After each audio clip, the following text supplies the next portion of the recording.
परमेश्वर पिता का धन्यवाद करते हैं। आज के दिन को उसने हमारे जीवन में वह फिर से जोड़ा, जिसे बनाया है उसने, ताकि उसके लोग प्रभु में होकर आनंदित और मगन रहें, उसकी स्तुति गान करें, उसकी महिमा करें और उसको और भी ऊंचे पर उठाएं। इसलिए परमेश्वर का धन्यवाद करते हैं कि अवसर परमेश्वर ने फिर से हमारे जीवन में लाया। पिछले सप्ताह भर संभाला, रक्षा की और आज के दिन में उस जीवित परमेश्वर की महिमा करने के लिए ये अवसर दिया है। इसलिए उस जीवित परमेश्वर का धन्यवाद करते हैं। और इसलिए आज के दिन में जितने मेरे प्रिय भाई बहन जुड़ रहे हैं, आप सबों को मैं प्रभु यीशु के पवित्र नाम में जय मसीह कहता हूँ। परमेश्वर हर एक को आज के दिन में आशीषित करें, अपनी महिमा की भरपूरी दें और इस योग्य करें कि सचमुच में उस जीवित परमेश्वर को अपने जीवन में अनुभव कर सकें। और इसलिए आइए प्रार्थना करेंगे। प्रेमी परमेश्वर पिता, आपका धन्यवाद करते हैं आपके अद्भुत प्रेमी मधुर मीठा नाम यीशु नाम के लिए, जिस नाम में उद्धार है, जिस नाम में छुटकारा है और जिस नाम में ही आनंद और शांति है, पापों पर विजय है। ऐसे पवित्र मधुर यीशु के नाम में हम आपकी महिमा करते हैं। पिता परमेश्वर, आप जो स्वर्ग में निवास करने वाले परमेश्वर हैं, आपकी दृष्टि पृथ्वी पर लगी रहती है और आप अपने लोगों की, चाहे 2 या 3 भी एकत्रित हों, जो आपका भय मानने वाले लोग हैं, जो आपसे प्रेम करने वाले लोग हैं और जिनके जीवन में आपने सुंदर अनुग्रह किया है, ऐसे लोग जहाँ भी एकत्रित होते हैं आपकी उपस्थिति होती है।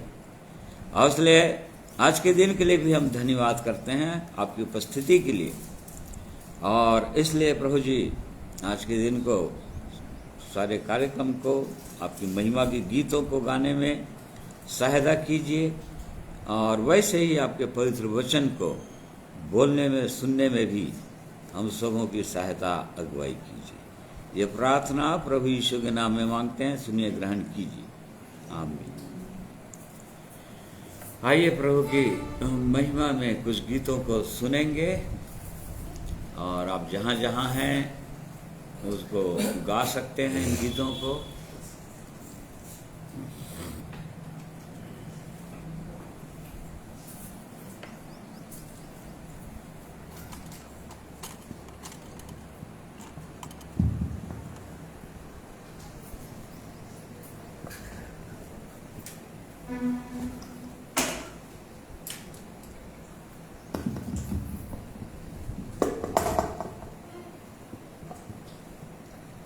आप सबों को प्रभु यीशु मसीह के नाम से सलाम कहता हूँ। जय मसीह की। प्रभु का धन्यवाद हो एक बार फिर से कि उसने इस अवसर को दिया है, ये जीवन को बढ़ाया है, नई रोशनी, नई सुबह को दिया, जिसमें हम उसकी महिमा और आराधना और उपासना कर सकें। प्रभु की वाणी है कि तुम ऊंची आवाज से हमारे लिए, मेरे लिए आराधना और उपासना करो। सचमुच में हम जितनी भी महिमा के गीतों को गाते हैं, अपने हृदय से, मन की आवाज से, बुलंद आवाज से प्रभु की महिमा करें, जो उसको सुगंधित द्रव सा होता है। आइए हम लोग प्रभु की महिमा गाएंगे। नारे लगाओ रे, गाओ रे, झंडा मसीह का फहराओ रे।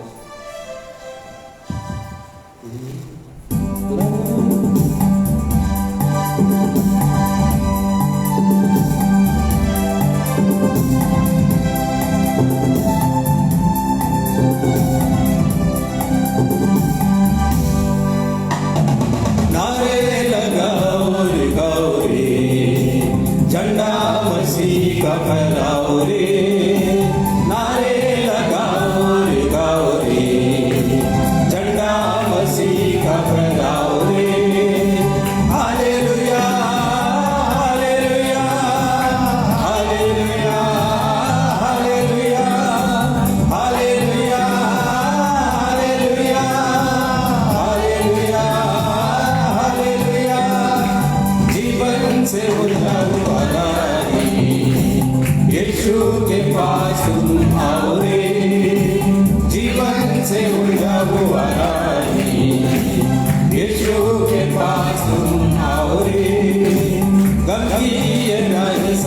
छोड़ो, जिंदगी में अब कुछ जोड़ो रे, गमगीन गाने सब छोड़ो, जिंदगी में अब कुछ जोड़ो रे। Hallelujah hallelujah hallelujah hallelujah hallelujah hallelujah hallelujah hallelujah. लंबा सफर जिंदगी का, सच्चाई कोई न जाने, लंबा सफर जिंदगी का, सच्चाई कोई न जाने रे। आंखें ऊपर को लगाओ, यीशु के पास तुम आओ रे, आंखें ऊपर को लगाओ, यीशु के पास तुम आओ रे। Hallelujah hallelujah hallelujah hallelujah hallelujah hallelujah hallelujah hallelujah. Yeshu की मृत्यु भी है, पापों का अंत हुआ है, यीशु की मृत्यु भी है, पापों का अंत हुआ है, खुशियाँ को मान रहा है, प्रेम की धारा वही है, खुशियाँ को मान रहा है, प्रेम की धारा वही है। Hallelujah hallelujah hallelujah hallelujah hallelujah hallelujah hallelujah. नारे लगाओ रे गाओ रे, जटा मसीह का फैलाओ रे, नारे लगाओ रे गाओ रे, जटा मसीह का फैलाओ रे। Hallelujah hallelujah hallelujah hallelujah hallelujah hallelujah hallelujah hallelujah.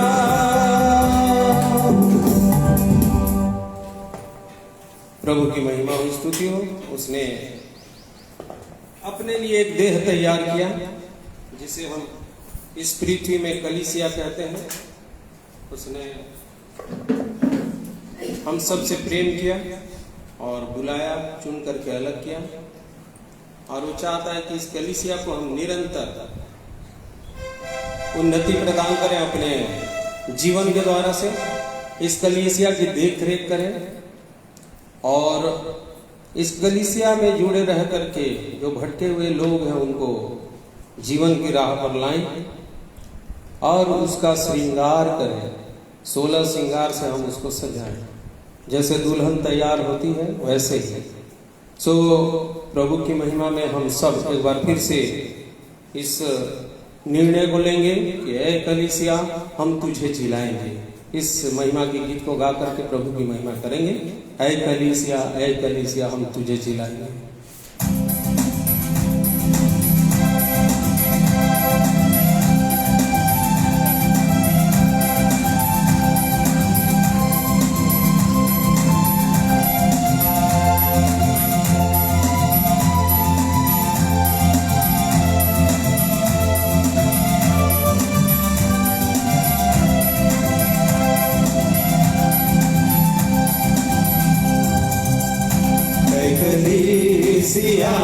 कलीसिया हम तुझे जिलाएंगे, सींचेंगे नए जीवन से सरसब्ज बनाएंगे। कलीसिया हम तुझे जिलाएंगे, सींचेंगे नए जीवन से सरसब्ज बनाएंगे। कलीसिया पैदा हुए पड़े हैं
है कलीसिया, हम तुझे झिलाएंगे, सींचेंगे नए जीवन से, सरसज बनाएंगे, है कलीसिया। भटके हुए थे अब तक जीवन की राहों में, भटके हुए थे अब तक जीवन की राहों में, बिन बार बार कश्ती, बिन बार कश्ती, जैसे बहावों में, जैसे बहावों में, अब मिल गया है माझी फिर से वो बागबान, अब मिल गया है माझी फिर से वो बागबान, मझधार से निकल कर, मझधार से निकल कर जीवन में आए हैं, जीवन में आए हैं, है कलीसिया, है कलीसिया, हम तुझे झिलाएंगे, सींचेंगे नए जीवन से, सरसज बनाएंगे, है कलीसिया। माना है हमने तुझको दुल्हन मसीहा की, माना है हमने तुझको दुल्हन मसीहा की, कहलाई अदब से दूर, कहलाई अदब से दूर, बदन मसीहा की, बदन मसीहा की, करके सिंगार तुझ पे खुशियाँ जहान के, करके निसार तुझ पे खुशियाँ जहान की, 16 सिंगार से हम, 16 सिंगार से हम तुझको सजाएंगे, तुझको सजाएंगे, है कलीसिया, है कलीसिया, हम तुझे झिलाएंगे, सींचेंगे नए जीवन से, सरसज बनाएंगे, है कलीसिया।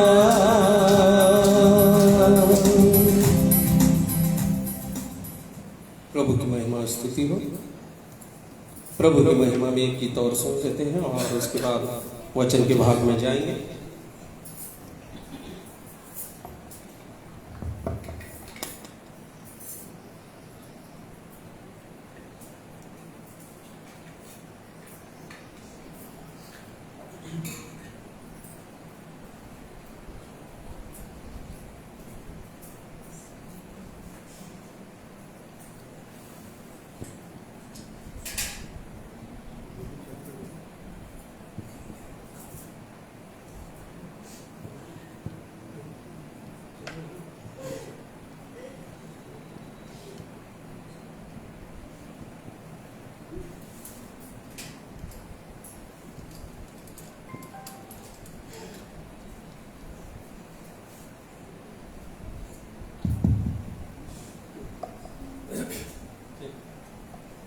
प्रभु की महिमा और स्तुति हो। जैसे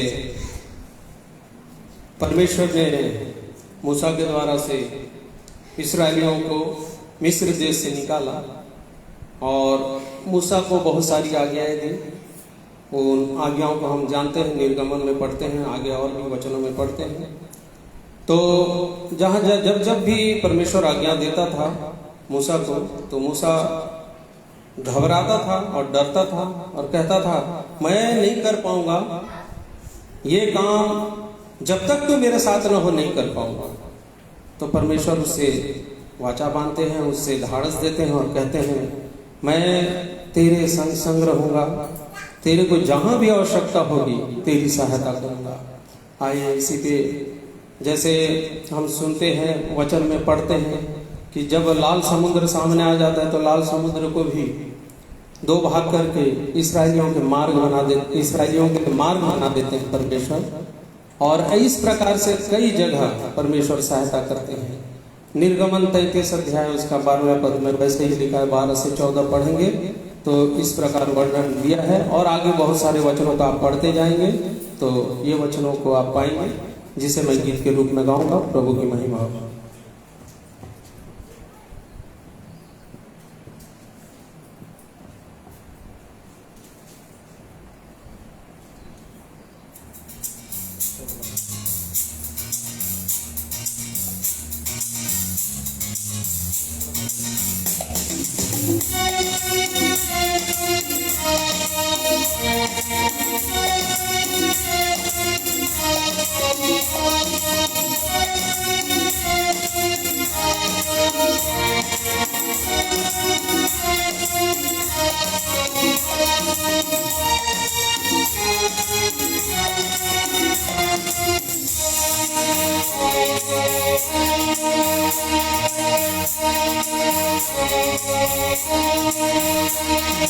मैं तेरे आगे आ चलूंगा और तुझको विश्राम दूंगा। मैं तेरे आगे आ चलूंगा और तुझको विश्राम दूंगा। चिंता न करो, भय न करो, हाथ पकड़ तुझे मैं चलाऊंगा।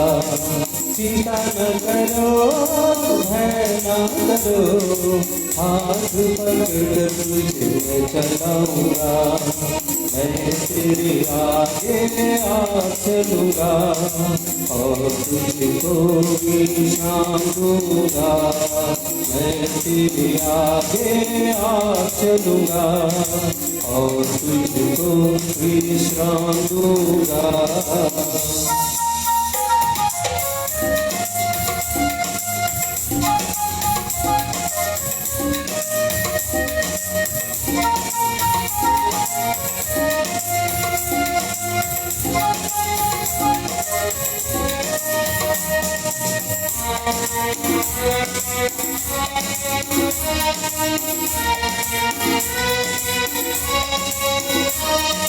लाल समुद्र तेरे लिए रास्ता खोलेगा, शैतान की सारी सेना नाश हो जाएगी। यरदन नदी भी हटकर बहेगी, जीवन का फाटक तुम्हें स्वागत करेगा।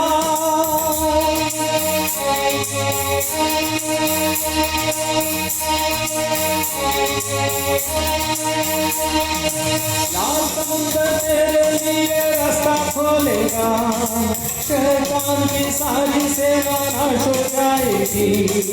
यरदन नदी भी हटकर बहेगी, जीवन का फाटक तुम्हें स्वागत करेगा। मैं तेरे आगे आ चलूंगा और तुझको विश्राम दूंगा। मैं तेरे आगे आ चलूंगा और तुझको विश्राम दूंगा।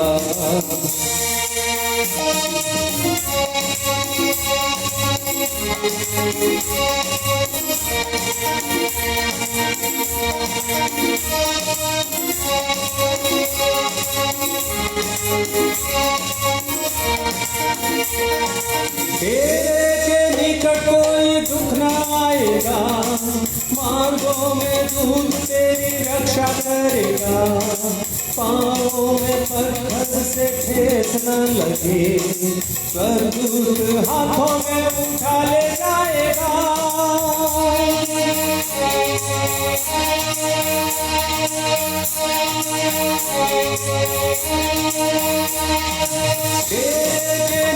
कोई दुख न आएगा, मार्गों में धूप तेरी रक्षा करेगा, पाँवों में पत्थर से ठेस न लगे, स्वर्गदूत हाथों में उठा ले जाएगा।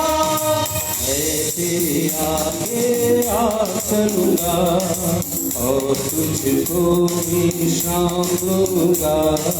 मैं तेरे आगे आ चलूँगा और तुझको विश्राम दूँगा।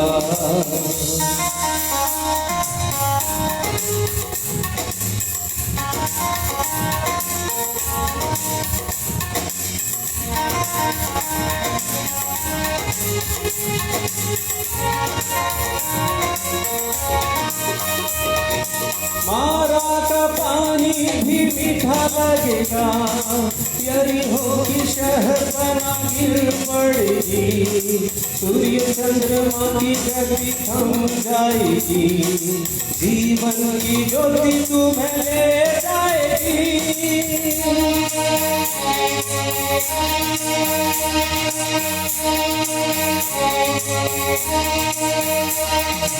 मारा का पानी भी मीठा लगेगा, यरीहो की शहर बना गिर पड़ेगी, सूर्य चंद्रमा की गति थम जाएगी, जीवन की ज्योति तुम्हें ले जाएगी। मैं तेरे आगे आ चलूँगा और तुझको विश्राम दूँगा। मैं तेरे आगे आ चलूँगा और तुझको विश्राम दूँगा। चिंता न करो, भय न करो, हाथ पकड़ तुझे मैं चलाऊँगा। चिंता न करो, भय न करो, हाथ पकड़ तुझे मैं चलाऊँगा। मैं तेरे आगे आ चलूँगा और तुझको विश्राम दूँगा। मैं तेरे आगे आ चलूँगा और तुझको विश्राम दूँगा, और तुझको विश्राम दूँगा, और तुझको विश्राम दूँगा।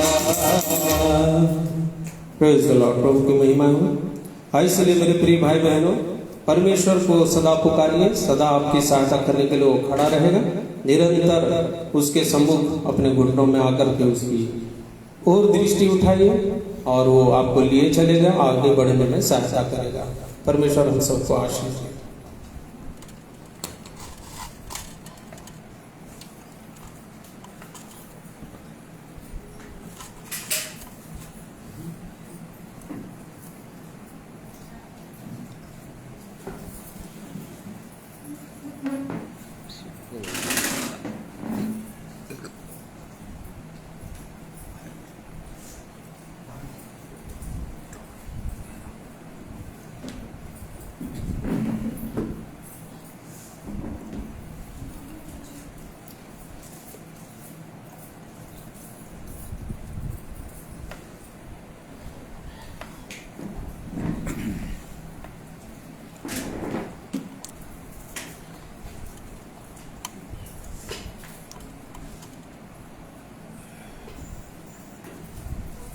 परमेश्वर का हम धन्यवाद करते हैं उसके अद्भुत प्रेम के लिए, उसकी अद्भुत प्रतिज्ञाओं के लिए, उसके अद्भुत योजनाओं के लिए जो उसने अपने लोगों के लिए रखा है। उसकी सामर्थ्य अद्भुत है अपने जीवित परमेश्वर की।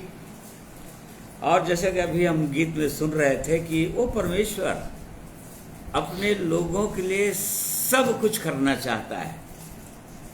मतलब जो भी रुकावटें हो, जो भी विपत्तियां हो, जो भी समस्याएं हो, उस जीवित परमेश्वर के पास पहुंचने के लिए या उसके मापदंड के अनुसार जीवन जीने के लिए वो सब को दूर करने के लिए तैयार है। वो परमेश्वर, वो ऐसा महान परमेश्वर है, वो अद्भुत सामर्थी परमेश्वर है। और इसलिए मीका 2:13 में लिखा है कि हमारा कप्तान है, वो जो हमसे आगे आगे चला है, बाड़े को तोड़ते हुए, मतलब हर रुकावटों को दूर करते हुए अपने लोगों को मार्गदर्शन दिया है, हमारे लिए आदर्श बन गए हैं प्रभु यीशु। अब बिल्कुल वैसे ही एक विश्वासी चल सकता है, और ऐसा चलकर और परमेश्वर की इच्छा और योजना में खरा उतरकर एक दिन अपने जीवित प्रभु के सामने खड़ा हो सकता है। इसलिए ऐसे परमेश्वर का हम धन्यवाद करते हैं। एक वचन को आज हम देखेंगे जो यहूदा की पत्री उसका 24वां पद। अब जो तुम्हें ठोकर खाने से बचा सकता है और अपनी महिमा की भरपूरी के सामने मगन और निर्दोष करके खड़ा कर सकता है, हाँ, उस एकमात्र परमेश्वर हमारे उद्धारकर्ता की महिमा और गौरव और पराक्रम और अधिकार हमारे प्रभु यीशु मसीह के द्वारा जैसे सनातन काल से है, अब भी हो और युगानुयुग रहे, आमीन। हाँ, देखिए ये अंतिम कलीसिया के लिए है, आशीर्वाद है। यहाँ पर लिखा है आशीर्वाद, मतलब वो प्रभु जो है जिसने अपने कलीसिया से प्रेम किया, अपनी देह से प्रेम किया है, उसकी सिद्ध इच्छा और योजना यही है कलीसिया के लिए, अपने देह के लिए, उनके लिए जिनके लिए उसने अपना प्राण दिया है, क्रूस पर बलिदान किया है। और इसी कारण से पौलुस प्रेरित भी इसी बात को लिखता है एफिसियों की कलीसिया को लिखते समय, 5वां अध्याय उसका 25, 26, 27 पद हम देखते हैं। हे पतियों, हाँ, अपनी अपनी पत्नी से प्रेम रखो, जैसे मसीह ने भी कलीसिया से प्रेम करके अपने आप को उसके लिए दे दिया कि उसको वचन के द्वारा जल के स्नान से शुद्ध करके पवित्र बनाए, और ऐसे उसे एक ऐसी तेजस्वी कलीसिया बनाकर अपने पास खड़ी करे जिसमें ना कलंक, ना झुर्री, ना कोई और ऐसी वस्तु हो, वरन पवित्र और निर्दोष हो। हाँ, देखिए ऐसे ही खड़ा करेगा वो कलीसिया को प्रभु यीशु के सन्मुख, ऐसे ही लोग जा पाएंगे। ये देखिए पत्री में पौलुस प्रेरित भी इसी बात को जोर दे रहे हैं, और इसी कारण से उसने अपने आप को दिया है, क्रूस पर बलिदान किया है अपने दुल्हन के लिए। और वो चाहता है कि उसकी दुल्हन या उसकी होने वाली पत्नी या प्रभु के लोग, कलीसिया बिल्कुल ऐसा ही हों, वैसे ही प्रेम करें, ताकि एक ऐसी तेजस्वी कलीसिया बन जाए। ऐसी तेजस्वी कलीसिया बनाना चाहता है वो प्रभु, झुंड को ऐसे तेजस्वी बनाना चाहता है। वो ऐसे ही वो कोई उसके सामने नहीं जाएगा, प्रभु यीशु के सन्मुख नहीं खड़ा होएगा, नहीं जा पाएगा वो, जब तक ऐसी तेजस्वी ना बन जाए जिसमें लिखा है न तो कलंक हो, न तो झुर्री, ना कोई और ऐसी वस्तु हो, वरन पवित्र निर्दोष। और हम यहूदा की पत्री में भी इसी बात को हमने देखा कि वो ऐसा परमेश्वर है जिसकी योजना ये है, प्रभु यीशु की, जिसने अपने आप को दिया है, बलिदान किया है, वो अपनी देह को, अपनी कलीसिया को, जिनके लिए उसने अपना प्राण दिया है, वो यहाँ तक पहुँचा देना चाहता है कि जब भी प्रभु यीशु का आगमन हो, उनका जीवन ऐसे ही रहे, निर्दोष रहें, पवित्र रहें, महिमा से भरपूर रहें, उसमें उनके जीवन में ना तो कोई कलंक हो, ना कोई दोष हो, एकदम तेजस्वी ऐसा बना देना चाहता है। वो ऐसा उपस्थित करना चाहता है कलीसिया को प्रभु के सामने, और इसीलिए उसने अपनी आत्मा को परमेश्वर ने दिया है अभी, और उसका मेन उद्देश्य है पवित्र आत्मा की कि कलीसिया को यहां तक बनाए। पवित्र आत्मा का मेन उद्देश्य है, पवित्र आत्मा एक विश्वासी को देने के पीछे उस परमेश्वर का, कि हर एक विश्वासी जन जो प्रभु यीशु के पास आया हो, जिसने अपना जीवन को समर्पित किया हो और उसके देह में सम्मिलित हुआ हो, वो पवित्र आत्मा की सहायता से, पवित्र आत्मा की अगुवाई में, पवित्र आत्मा के सामर्थ्य में यहां तक पहुंच जाए। परंतु क्या कारण है कि हम जैसे कि व्यवहारिक जीवन में जब देखते हैं कलीसिया में, तो बहुत से लोग गिरते उठते पड़ते गिरे हुए, और अभी की स्थिति में सब लोग अपने आप को जांचें तो उनमें से बहुत कम लोग ऐसी दशा में अपने आप को पा पाएंगे कि सचमुच में उस प्रभु के सामने, प्रभु यीशु के सामने मैं खड़ा होने के योग्य हूं, खड़ी होने के योग्य हूं। तो फिर क्या कारण है कि वहां तक नहीं पहुंच पाते हैं या नहीं पहुंच रहे हैं? बार बार गिरावट, वही दोष, वही कलंक, वही दाग, वही झुर्री, क्यों ऐसा होता है? उसका क्या कारण हो सकता है? उन्हीं कारणों को आज हम देखना चाहेंगे। परमेश्वर हमारी सहायता करें कि हम उन कारणों को जान सकें अपने व्यक्तिगत जीवन में, और जांच सकें कहीं ये सब कारण मेरे जीवन में तो नहीं है, और इसमें परमेश्वर हमारी सहायता, अगुवाई करेंगे। और जैसे कि हमने देखा यहूदा की पत्री में कि अब वो ऐसा सामर्थी परमेश्वर है कि हमको ठोकर खाने से बचा सकता है या गिरने से बचा सकता है। वो ऐसा परमेश्वर है। वो हम गिरे पड़े नहीं रहेंगे या पाप का ही जीवन जीते नहीं रहेंगे, या लगातार जीवन के अंदर पाप होता नहीं रहेगा, फिर क्षमा मांगेंगे, फिर पाप होएगा, फिर क्षमा मांगेंगे, ऐसा नहीं होता रहेगा। क्योंकि वो इतना सामर्थी हमारा प्रभु है कि वो ठोकर खाने से वो बचाता है, बचा सकता है। तो फिर कारण क्या हो सकते हैं?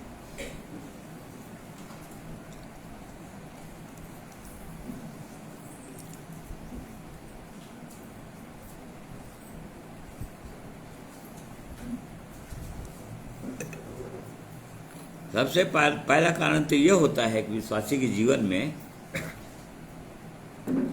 परमेश्वर का भय नहीं रहता है। मतलब जैसा भय होना चाहिए परमेश्वर का, परमेश्वर का भय नहीं। परमेश्वर ने कहा उनकी आंखों में परमेश्वर का भय नहीं, और इस कारण से उनके जीवन में कई प्रकार के, जो रोमियो 1:28 पद से आगे हम देखते हैं, इस कारण से उनके जीवन में कई प्रकार के पाप हैं। उनके जीवन में परमेश्वर का भय नहीं, इसलिए वो परमेश्वर को जानना नहीं चाहते, परमेश्वर के पास आना नहीं चाहते, क्योंकि परमेश्वर का भय उनके जीवन में नहीं रहता है। हम देखते हैं नीति वचन उसका 9:10 पद। हाँ, यहोवा का भय मानना बुद्धि का आरंभ है, और परम पवित्र ईश्वर को जानना ही समझ है। देखिए यहोवा का भय मानना बुद्धि का आरंभ। और नीति वचन के अंदर हम बार बार इस बात को देखते हैं कि बुद्धि, समझ, ज्ञान, और वो स्वयं परमेश्वर है। बुद्धि वही है, समझ वही है, ज्ञान वही है, परंतु कहाँ पर उसकी बुद्धि की आवश्यकता है, कहाँ पर उसके ज्ञान की आवश्यकता है, कहाँ पर उसकी समझ की आवश्यकता है। जब तक एक विश्वासी उस परमेश्वर को ठीक से नहीं जानेगा तब तक वो आगे नहीं बढ़ सकता। ये यहाँ से आरंभ होता है कि परमेश्वर का भय हमारे जीवन में होना चाहिए। और परमेश्वर का भय नहीं रहने से फिर और दूसरी चीजों का भय आता है, क्योंकि परमेश्वर का भय नहीं है। और इसलिए संसार की भागम दौड़, आंधी तूफान, इनका भय आ जाता है विश्वासियों के जीवन के अंदर, और आगे नहीं बढ़ पाते हैं। फिर ये कमी है। इस बात को हमको जांचना चाहिए कि हमारे अंदर कि परमेश्वर का सचमुच में भय है, परमेश्वर का भय है। जब हम कोई काम करते हैं तो क्या परमेश्वर का भय हमारे जीवन में है कि वो परमेश्वर हमको देख भी रहा है। उसकी 8 का 13 पर यहोवा का भय मानना बुराई से बैर रखना है, घमंड, अहंकार और बुरी चाल से और उलट फेर की बात से भी मैं बैर रखती हूँ। हाँ, देखिए, भय, परमेश्वर का भय मानना ही मतलब होता है बुराई से दूर रहना। मतलब जब कभी हमारे जीवन में कोई बुराइयां आती है या अवसर आता है या 2-4 लोग हैं कहीं, वहां पर कहीं पर ऐसा कोई बुराई है, यदि परमेश्वर का भय किसी के जीवन के अंदर है तो वहां से हटेगा, वो वहां से दूर हो जाएगा, वहां पर वो सम्मिलित नहीं होगा उसमें बिल्कुल, और तब फिर वो वहां से हट जाएगा, बच जाएगा, वो बुराई से बच जाएगा। और इसीलिए प्रभु यीशु ने इस प्रार्थना को भी सिखाया हो। ये प्रार्थना अवश्य करना, अपने चेलों को सिखाया, हे प्रभु मुझको बुराई से बचा, परीक्षा में पढ़ने हमें परीक्षा में ना ला, हाँ, तो बुराई से बचा। देखिए, परीक्षा में ना पढ़ने देना प्रभु, मतलब ऐसी परीक्षा मेरे जीवन में ना आए और बुराई से मैं बचा रहूं। ये प्रार्थना विश्वासियों को हर दिन करना चाहिए सुबह।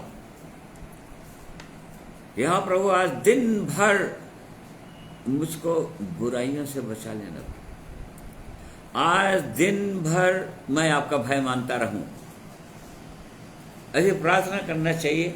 और तब फिर एक विश्वासी बचा रहेगा, उससे वहां से बच जाएगा। कई प्रकार का भय है आज लोगों के जीवन में। मनुष्यों का भय है, इस कारण से परमेश्वर प्रभु यीशु के पास नहीं आए थे। शास्त्रीय अधिकारी लोग, प्रभु यीशु ने बताया, लोगों का भय था, और बहुत सारी चीज़ों का भय होता है जीवन के अंदर, और इसी कारण से वो प्रभु के पास नहीं आ पाते हैं। बहुत से लोग विश्वास करते हैं प्रभु यीशु पर, परंतु चूंकि संसार का भय है, लोगों का भय है, और इस कारण से उस प्रभु के पास नहीं आ पाते हैं। विश्वास करने के बावजूद भी तो इसलिए जांचना चाहिए कि क्या हमारे पास परमेश्वर का भय है हमारे अंदर, या भय की कमी है। और यदि भय की कमी है तो हमको सीखना है, उसको ढूंढना है। जैसे कि नीति वचन 2 अध्याय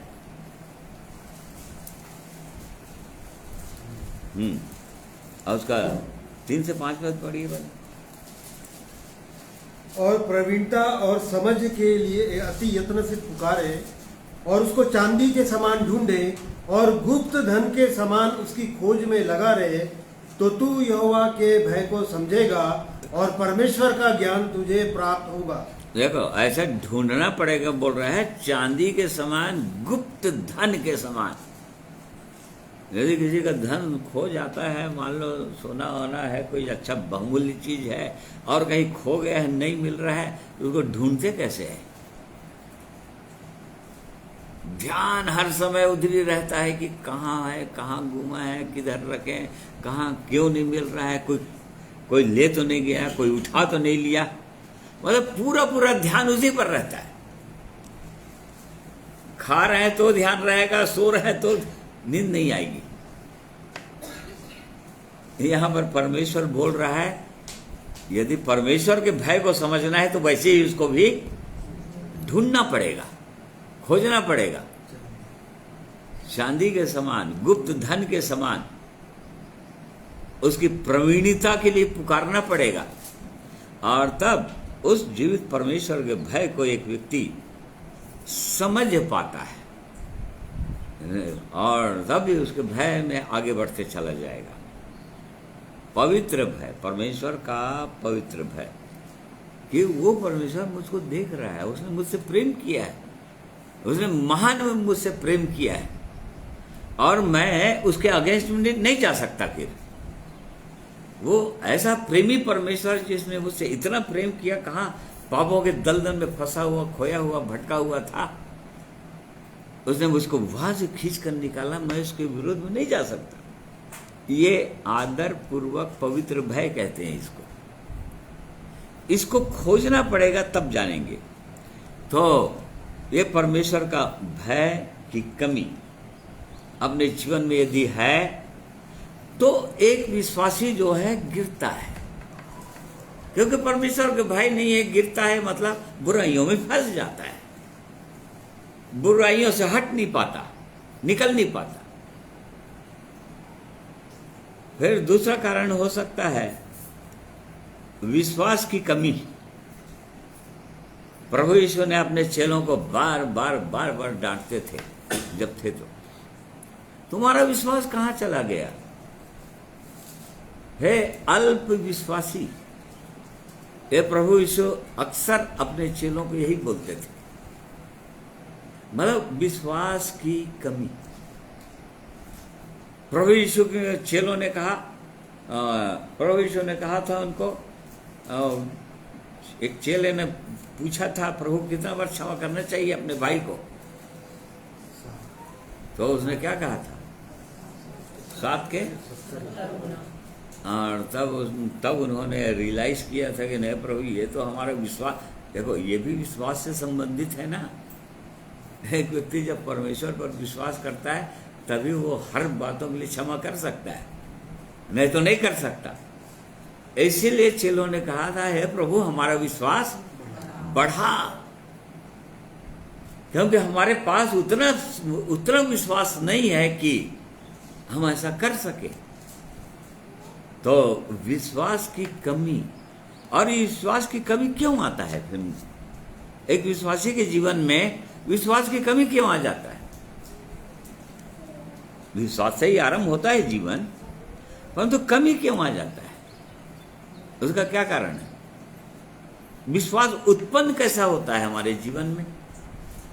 रोमियो 10 उसका 17 पद के अनुसार, विश्वास सुनने से, सुनना मसीह के वचन से होता है।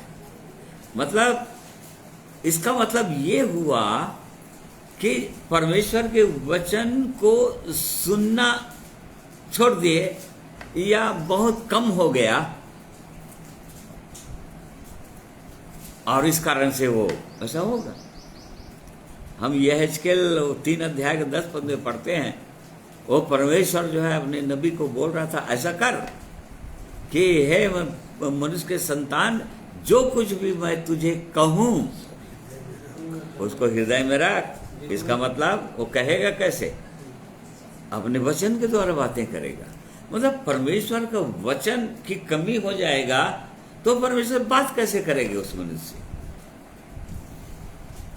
और इस कारण से परमेश्वर के वचन की कमी नहीं होना चाहिए। परमेश्वर के पवित्र वचन को ध्यान देना चाहिए, पढ़ना चाहिए कि ओ प्रभु, क्योंकि उसको और हृदय में रखना चाहिए, उसको कानों से सुनते रहना चाहिए हर समय। तो जो व्यक्ति जितना सुनेगा उस परमेश्वर की आवाज को, प्रभु क्या कहना चाहता है, हर समय कान उधर रहेगा, हर समय ध्यान रहेगा, प्रभु यहाँ पर इस परिस्थिति में अब मैं क्या करूं, और तब वहीं पर वो प्रभु जो है कुछ न कुछ वचन जिनसे वो पहले हमसे बात कर चुका है और जो हमारे हृदय के अंदर है, उन्हीं वचनों को हमको स्मरण दिलाएगा, हम उसकी आवाज को सुन लेंगे और तब फिर गिरने से बच जाएंगे। इसीलिए यशायाह 30 का उसका 21 पद में हम पढ़ते हैं कि जब तू दाहिने या बाएं मुड़ने लगेगा तो पीछे से एक आवाज आएगी, मार्ग ये है। हाँ, पढ़ लीजिए। जब कभी तुम दाहिनी या बाईं ओर मुड़ने लगो तब तुम्हारे पीछे से यह वचन तुम्हारे कानों में पड़ेगा, मार्ग यही है, इसी पर चलो। हाँ, मार्ग यही है, इसी पर चलो। जब कभी दाएं या बाएं मुड़ने लगेंगे तो वो कैसे बात करेगा? वो परमेश्वर अपने वचनों से ही बात करता है वो। तो जो लोग उसकी आवाज को सुनने के लिए, उसके वचन को पढ़ने के लिए तत्पर रहते हैं हर समय, उनका विश्वास धीरे धीरे धीरे धीरे वो बढ़ता ही चला जाएगा। जैसा कि हम दूसरा पत्रस 1 अध्याय का 3 पद से आगे पढ़ते हैं कि विश्वास से क्या होना चाहिए? सद्गुण, सद्गुण से बढ़ाते जाओ, बोल रहा है वहां पर। बढ़ाते जाओ मतलब उसमें जुड़ते जाना चाहिए, विश्वास के साथ सद्गुण आना चाहिए जीवन के अंदर, संयम आना चाहिए हर बातों में संयम आना चाहिए। विश्वास सद्गुण, सद्गुण पर संयम, संयम पर धीरज, धीरज पर सद्गुण पर समझ, और समझ पर संयम, और संयम पर धीरज, और धीरज पर भक्ति, और भक्ति पर भाईचारे की प्रीति, और भाईचारे की प्रीति पर प्रेम बढ़ाते जाओ। ऐसा बढ़ता चला जाएगा विश्वास। तो देखने में आता है कि विश्वासियों के जीवन में सुंदर जीवन पाते हैं, बहुत दिनों तक अच्छा चलते हैं, और उसके बाद फिर जब परीक्षाएं आती है और तब फिर उनका विश्वास डगमगा जाता है, फिर मतलब विश्वास की कमी होने लग जाता है। और चूंकि विश्वास की कमी हो जाता है, इसी कारण से जिस चीज के लिए विश्वास करते हैं वो मिलता नहीं, क्योंकि विश्वास के जहां पर परिभाषा है इब्रानियों 11 अध्याय और उसका 6वां पद में हम पाते हैं कि विश्वास बिना उसको प्रसन्न करना अन्न होना है। उसके पास आने वाले को ये विश्वास करना ही है, करना ही चाहिए कि अपने मांगने वालों को प्रतिफल है, हाँ, वह है, और हाँ, उसके खोजने वालों को प्रतिफल देता है। देता ही है वो देगा। यदि कोई खोज रहा है तो क्या करेगा? वो देगा ही देगा, और नहीं देगा उसका क्या कारण होता है? क्योंकि विश्वास नहीं है, कमी हो गया, और इस कारण से नहीं देगा। मत्ती 9 अध्याय उसका 29 पद पढ़िए वाला।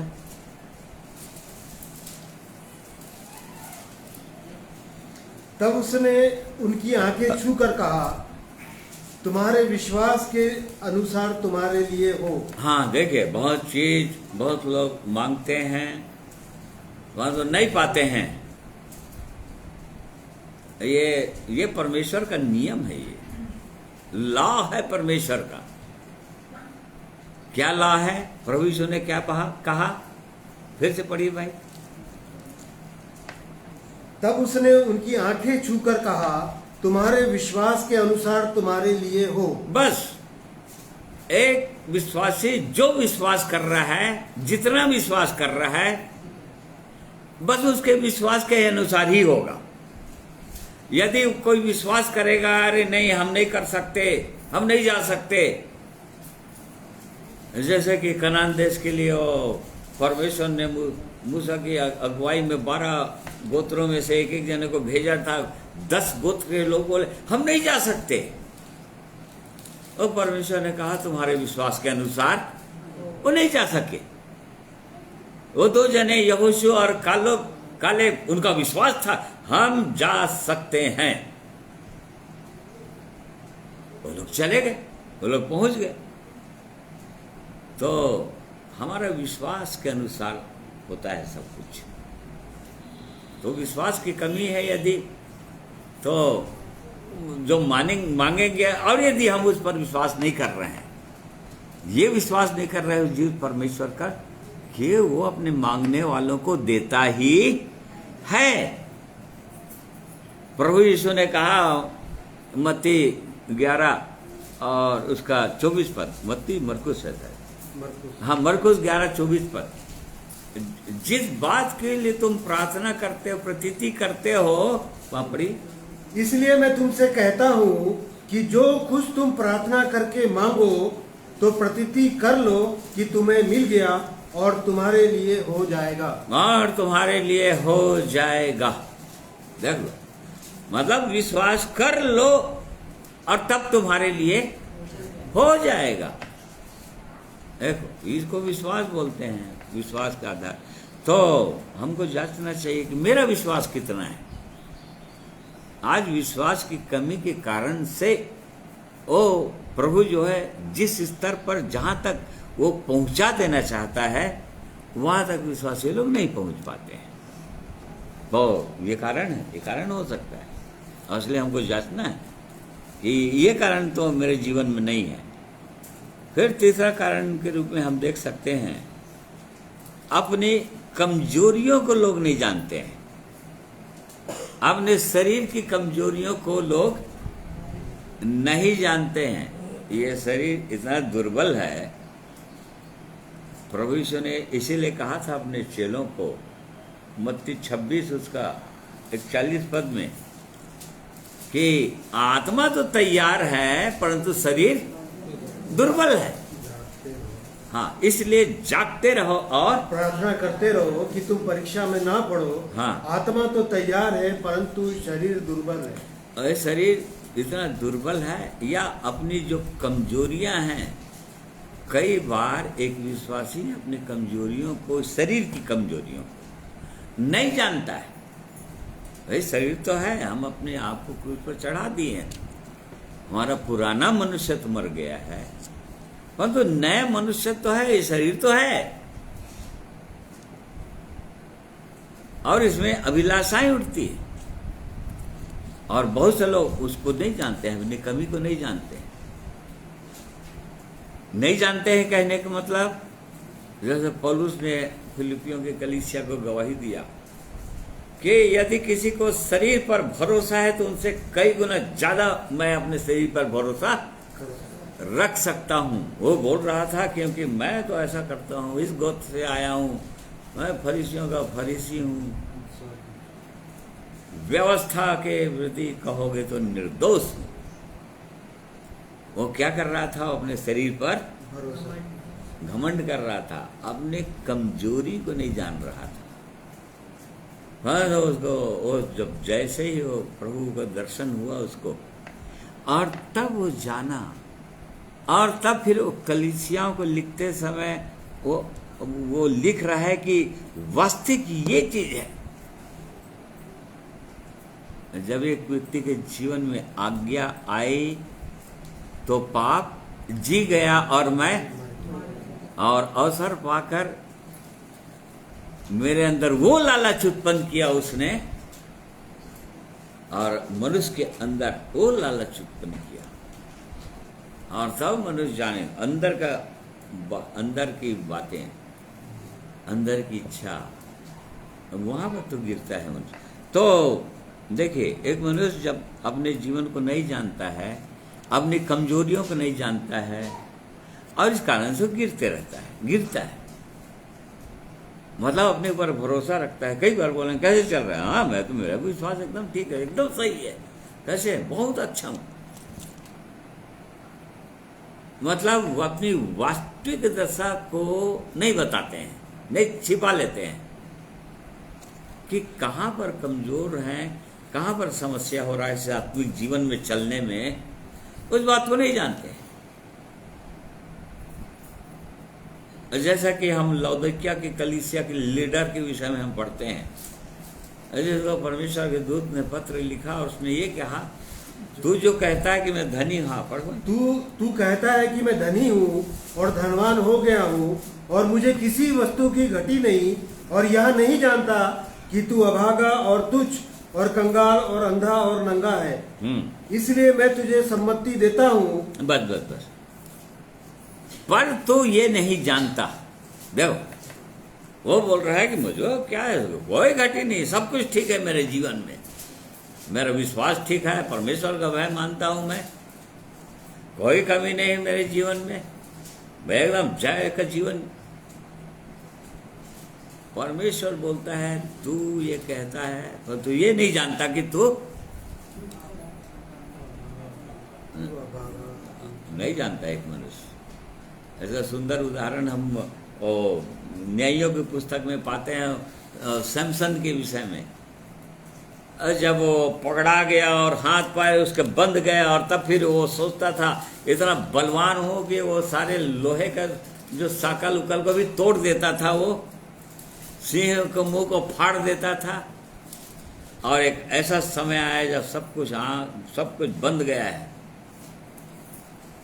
और उसके पापों के कारण से उसका बल घट गया है, और तब बिल्कुल वैसे ही करना चाहा। उसमें लिखा हुआ है, लिखा है 16 के 20 पर पढ़ो। तब उसने कहा, हे शिमशोन, पलिश्ती तेरी घात में है। तब वह चौंक कर सोचने लगा, मैं पहले के समान बाहर जाकर झटकूंगा। वह तो ना जानता था कि यहोवा उसके पास से चला गया। देखिए, गिरने का यह कारण होता है विश्वासियों का, अपनी वास्तविक दशा को नहीं जानना। और क्यों नहीं जानना? क्योंकि वचन के प्रकाश में अपने जीवन को सही रीति से नहीं जांचना, और इस कारण से नहीं जानते रहते हैं, और इसलिए समस्या आ जाता है। फिर और एक कारण, प्रभु के लिए दुख नहीं उठाना चाहते। देखिए, विश्वास के साथ ही दुख भी जुड़ा हुआ है। पौलुस प्रेरित ने कहा फिलिपियों की कलीसिया को 1:29, क्योंकि मसीह के कारण तुम पर यह अनुग्रह हुआ कि ना केवल उस पर विश्वास करो पर उसके लिए दुख भी उठाओ। हाँ, ना केवल विश्वास करो, इसलिए अनुग्रह हुआ है परमेश्वर का। देखो, वो कलीसिया को बोल रहा है कि तुम पर इसलिए परमेश्वर का अनुग्रह हुआ है कि ना केवल उस जीवित परमेश्वर पर, प्रभु यीशु पर, उसकी योजना पर, उसकी मृत्यु पर विश्वास करो, वरन दुख भी उठाओ उसके लिए। तो बहुत लोग दुख नहीं उठाना चाहते, क्रूस का जीवन, दुख का जीवन नहीं जीना चाहते, और इसी कारण से गिर जाते हैं। फिर जब वचन के कारण से क्लेश आता है, जब गवाहियों के कारण से क्लेश आता है, दुख आने लगता है, और तब फिर चूंकि अपना माइंड ऐसा सेट नहीं है एक विश्वासी का, नहीं प्रभु के पीछे चलना, देखो विश्वास के साथ दुख भी जुड़ा हुआ है। और जो लोग ऐसा तैयार हो जाते हैं, जिनको ये पता है नहीं प्रभु ये विश्वास के साथ, इसलिए आपने मुझ पापी पर अनुग्रह किया है कि जहां मुझे दुख उठाना है, दुख उठाने के लिए तैयार हूं मैं, माइंड सेट है मेरा।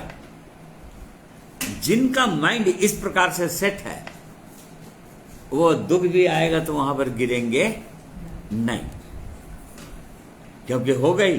पहला पत्र 4 अध्याय, हाँ उसका 1 पद से पढ़िए 3 पद तक। इसलिए जबकि मसीह ने शरीर में होकर दुख उठाया, तो तुम भी उसी मनसा को हथियार के समान धारण करो, क्योंकि जिसने शरीर में दुख उठाया वह पाप से छूट गया। देखो, जब तक शरीर में नहीं दुख उठाएंगे, शरीर में दुख उठाने का मतलब यहाँ पर ये नहीं बोल रहा है कि कोई पत्थर से मारेगा ही या घूसा मारेगा, ये मतलब से नहीं है। मतलब इस जीवन में चलेंगे तो शरीर की इच्छाओं को यदि पूरा नहीं करना चाहेंगे, परमेश्वर की इच्छा को पूरा करना चाहेंगे हर जगह हर समय, तो वहां पर दुख तो होगा ही। क्यों?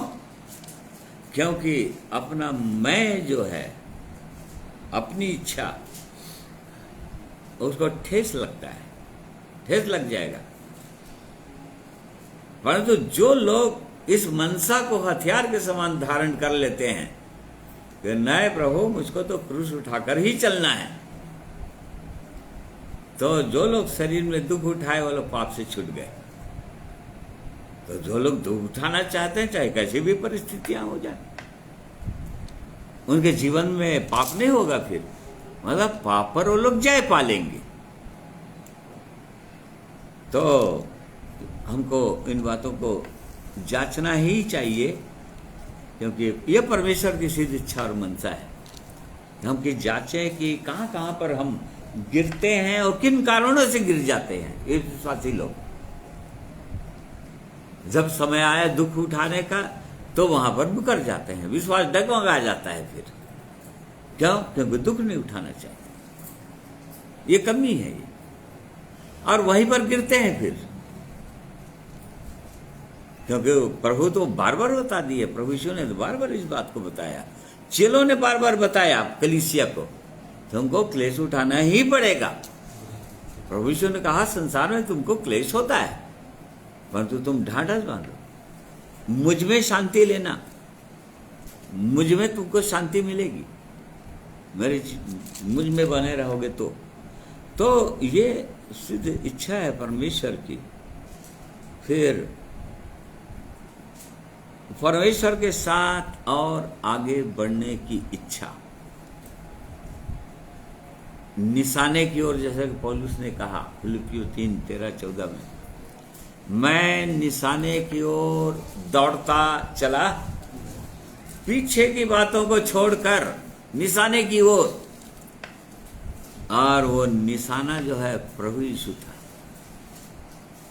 निशाना प्रभु यीशु है, पूरी रीति से प्रभु यीशु के समान बनना,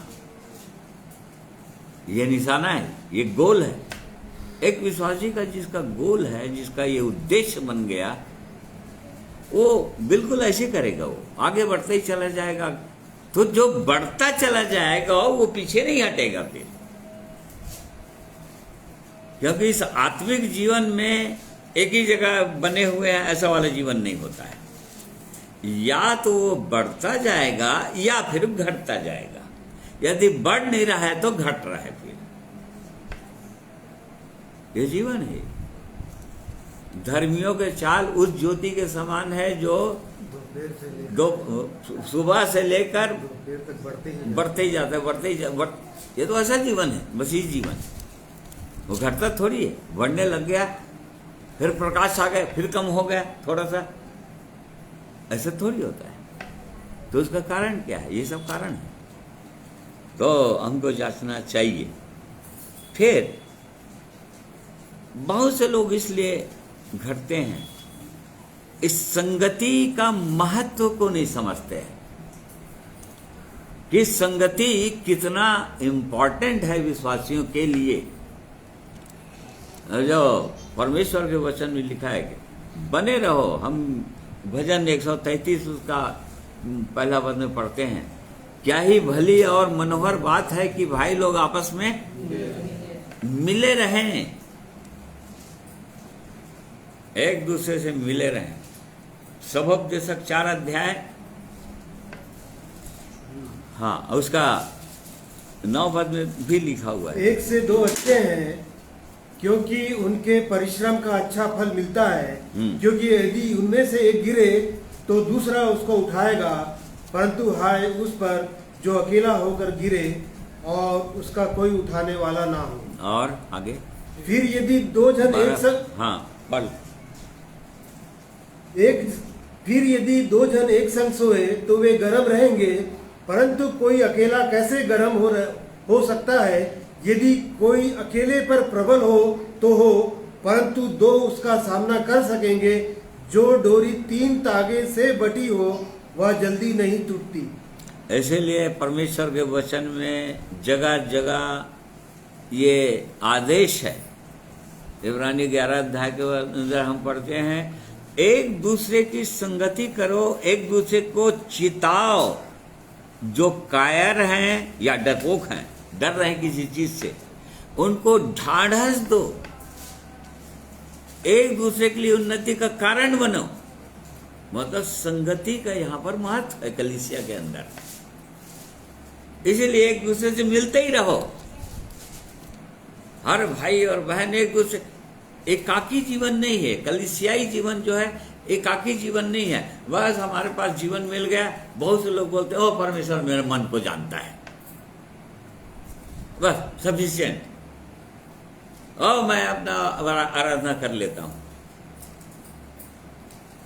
नहीं, वो तो मन को तो जानता ही हो, तो सबको मन को जानता है।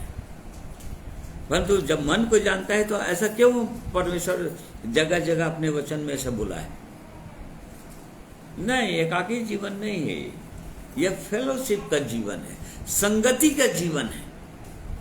आपस में संगति करो, क्योंकि जैसे हमने इसमें देखा, यदि एक गिरेगा तो दूसरा, वचन में यही कह रहा है। यदि कोई भाई या बहन कोई गिर रहे हैं विश्वास की कमी के कारण से, परमेश्वर का भय नहीं आया, संसार का भय आ गया उसके कारण से, या और कोई कारणों से यदि गिर रहे हैं तो उनको उठा लो बोल रहा है, उनको अपनी संगति में ले लो बोल रहा है। तो ये सारे कमियां हैं जीवन में। और इसलिए हर एक विश्वासी भाइयों और बहनों को जांचना ही चाहिए कि ये कारणों में से, जिन कारणों को हमने देखा, कहीं ये मेरे जीवन में ये सब कारण तो नहीं है, और इस कारण से जहां तक मुझको पहुंचाना चाहता है प्रभु, वो तो हमने क्या पढ़ा, वो इतना सामर्थी है कि एक विश्वासी को गिरने से बचा सकता है। वो तो ठोकर खाने से बचा सकता है, गिरने से बचा सकता है, और निर्दोष, निष्कलंक, बेदाग, झुर्री रहित ऐसा महिमित करके उसको प्रभु यीशु के सामने खड़ा कर सकता है।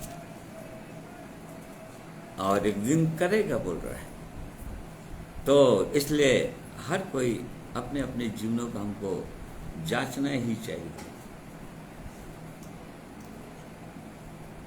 परमेश्वर इन वचनों के द्वारा हम में से हर एक को आशीषित करें। आइए एक गीत सुनेंगे। और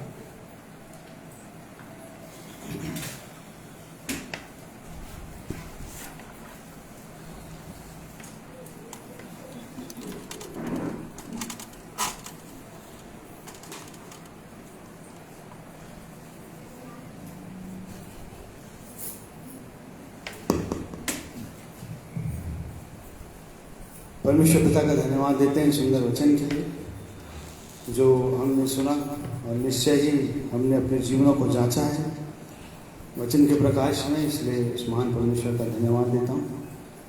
एक गीत को गाना चाहता हूँ जो कि यूहन्ना रचित सुसमाचार उसके 4 अध्याय में आधारित है। यहाँ पे हम पढ़ते हैं एक सुंदर वार्तालाप प्रभु यीशु मसीह और सामरी स्त्री के बीच की। कुछ पदों को मैं पढ़ना चाहता हूँ। यहाँ पे यूहन्ना 4:10 में लिखा है, यीशु ने उत्तर दिया, यदि तू परमेश्वर के वरदान को जानती और यह भी जानती कि वह कौन है जो तुझसे कहता है मुझे पानी पिला, तो तू उससे मांगती और वो तुझे जीवन का जल देता। उसके बाद 14 पद में लिखा है, परंतु जो कोई उस जल में से पिएगा जो मैं उसे दूंगा, वह फिर अनंत काल तक प्यासा ना होगा, वरन जो जल मैं उसे दूंगा वो उसमें एक सोता बन जाएगा जो अनंत काल के लिए उमड़ता रहेगा। स्त्री ने कहा, हे प्रभु, वह जल मुझे दे ताकि मैं प्यासी ना हो और ना जल भरने को इतने दूर आऊं। उसी के आगे अध्याय में पढ़ते हैं 28 पद में, तब स्त्री अपना घड़ा छोड़कर नगर में चली गई और लोगों से कहने लगी, आओ एक मनुष्य को देखो जिसने सब कुछ जो मैंने किया मुझे बता दिया, कहीं यही तो मसीह नहीं। उसी के 26 पद में लिखा, यीशु ने कहा, मैं जो तुझसे बोल रहा हूं वही। इस अध्याय में बहुत सुंदर प्रतिज्ञा है जो परमेश्वर ने अपने से प्रेम करने वालों और अपने पर विश्वास रखने वालों से किया है। वो परमेश्वर हमें भी अनंत जल देना चाहते हैं यदि हम प्यासे हैं, यदि हमारे जीवन में परमेश्वर के प्रति प्यास है, तो वो परमेश्वर की प्रतिज्ञा है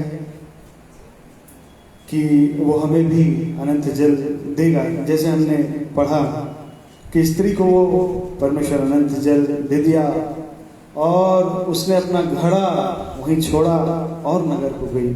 तो हमें भी अपना पाप रूपी घड़ा जो हमारे शरीर में है, जीवन में है, उसको छोड़ने की आवश्यकता है, तभी वो जीवन जल हमें से भी सोता बन सकता है।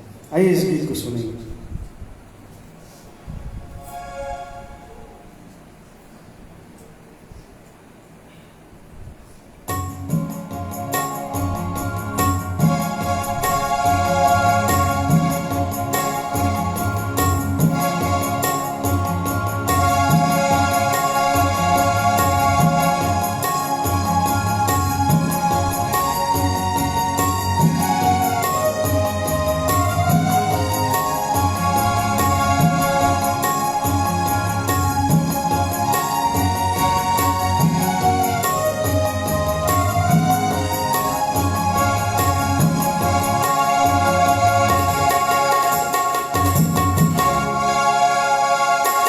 जो कोई यह जल पिएगा प्यासा फिर ना होगा। जो कोई यह जल पिएगा प्यासा फिर ना होगा। प्रभु यीशु ने कहा, प्रभु यीशु ने कहा, प्रभु यीशु ने कहा, प्रभु यीशु ने कहा, जो कोई यह जल पिएगा प्यासा फिर ना होगा।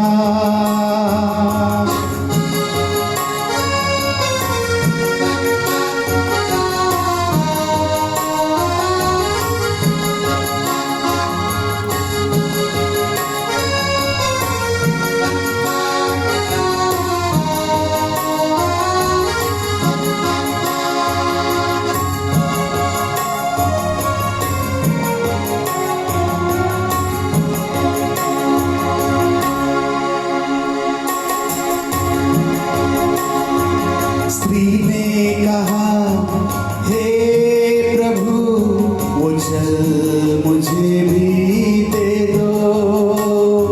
स्त्री ने कहा, हे प्रभु वो जल मुझे भी दे दो। क्यों मैं प्यासी रहूं प्रभु, क्यों मैं प्यासी रहूं, रहूं प्रभु, क्यों मैं प्यासी रहूं। जीवन जल पिला दो प्रभु, जीवन जल पिला दो, जीवन जल पिला दो प्रभु, जीवन जल पिला दो। जो कोई यह जल पिएगा प्यासा फिर ना होगा।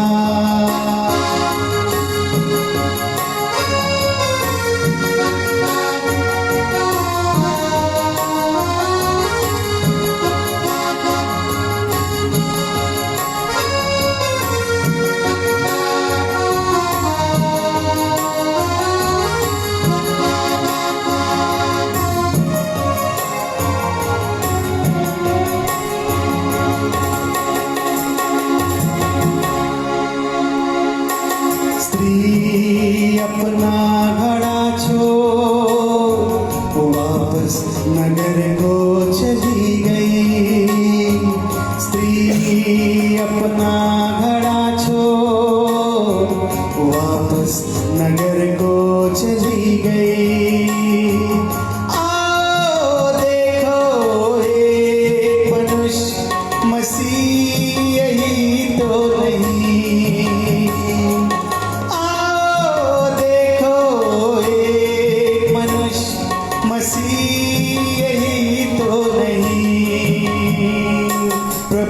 ने कहा मैं हूँ वही, यीशु ने कहा मैं हूँ वही, प्रभु ने कहा मैं हूँ वही, यीशु ने कहा मैं हूँ वही।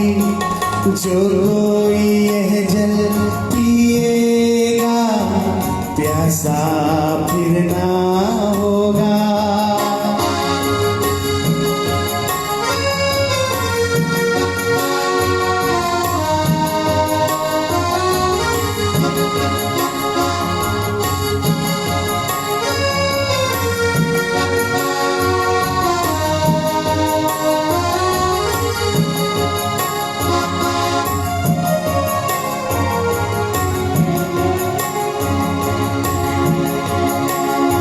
प्रभु यीशु ने कहा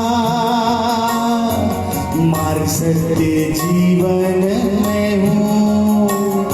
प्रभु यीशु ने कहा मार्ग सत्य जीवन मैं हूँ।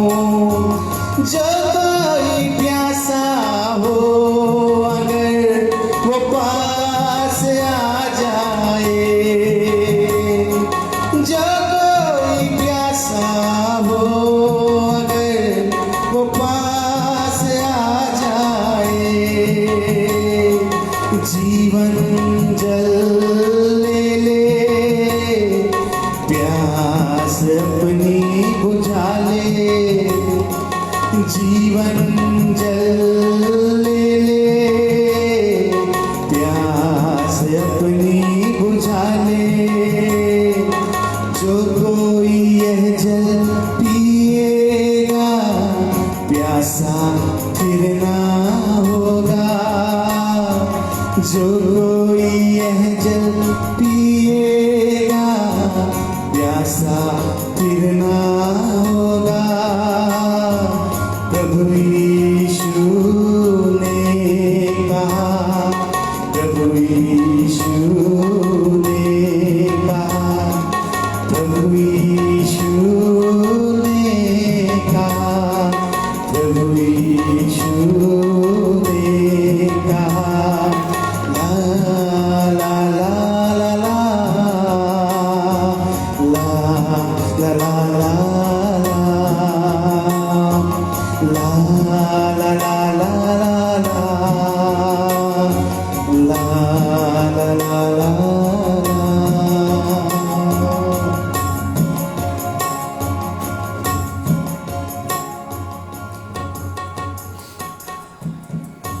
परमेश्वर पिता का धन्यवाद करता हूँ सुंदर गीत के लिए।